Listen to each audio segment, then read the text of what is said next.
The Great Pyramid of Giza. 7 wonders, 2 million limestone blocks, and exactly 0 mummies. For centuries, we've been told this massive stone mountain was Pharaoh Khufu's tomb. One problem, there's no sign he was ever there. So, if it's not a tomb, then what is it? And why don't Egyptologists want to talk about it? Welcome back to Ancient AF, where we examine some of history's greatest mysteries. Here's the story you probably memorized in 6th grade. Pharaoh Khufu built the Great Pyramid around 2500 BC as his eternal resting place. He gathered tens of thousands of workers, or slaves, or aliens, if you ask your cousin, stacked up 2 million blocks, lined them perfectly with the cardinal directions, then plopped down for his dirt nap. But here's the plot twist. They've never found Khufu's body, his treasure, or any actual burial decorations inside. No fancy hieroglyphs saying Khufu was here, which you'd expect to see. Just an empty granite box in a granite room, which, by the way, is a giant checkmark for the "This is not a tomb" club. These giant granite blocks that make up the chamber each weigh roughly 80 tons. To put that in context, these modern cranes in the Long Beach harbor are built for lifting. At 300 feet tall, their lift capacity caps out at 65 tons. So not only is it a mystery of how they managed to lift and place these blocks so precisely you can't slip a razor blade between them, but why?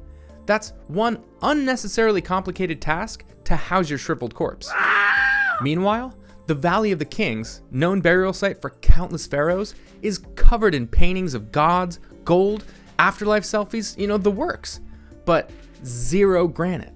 So why is Khufu's megatomb the world's most boring afterlife Airbnb? First theory, maybe it was less about burying a king and more about reaching the stars. The Great Pyramid sides, there's 8 of them by the way, line up almost perfectly with true north, south, east, and west, to within a fraction of a degree. The so-called air shafts in the king's chamber, which, another side note, why air shafts for your dead, shriveled California raisin body? Regardless, they point straight towards Orion's belt and Sirius, 2 stars that the ancient Egyptians were obsessed with. Orion was tied to Osiris, god of the afterlife, and Sirius was the sacred star that triggered the Nile floods. Some say the whole pyramid was a giant cosmic launch pad for the pharaoh's soul, a spiritual elevator to the stars. Or, if you want the ancient alien version, a giant stone stargate. Imagine Khufu's accountant's face when he filed that expense report. Next up, the spiciest fan favorite. The pyramid was a power plant. Oh, I love this one. Aerospace engineer and author Christopher Dunn and other researchers say the pyramid's chambers, tunnels, and strange residues weren't for mummies or soul shooting. They were for energy.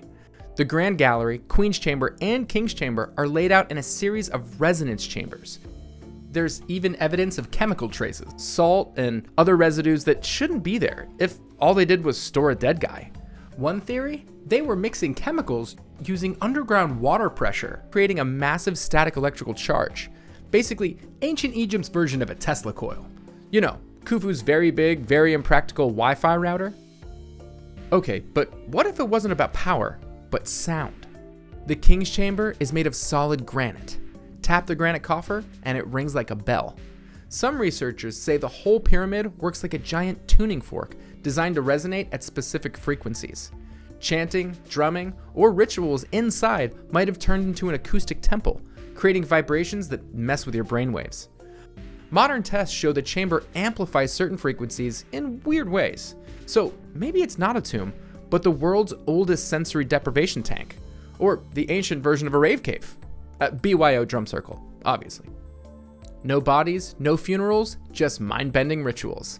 Some scholars think the pyramid was an initiation chamber, a place for priests or pharaohs to spend days inside in total darkness to trigger mystical visions.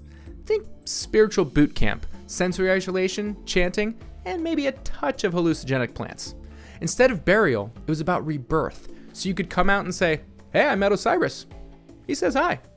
If the mummy don't fit, you must acquit."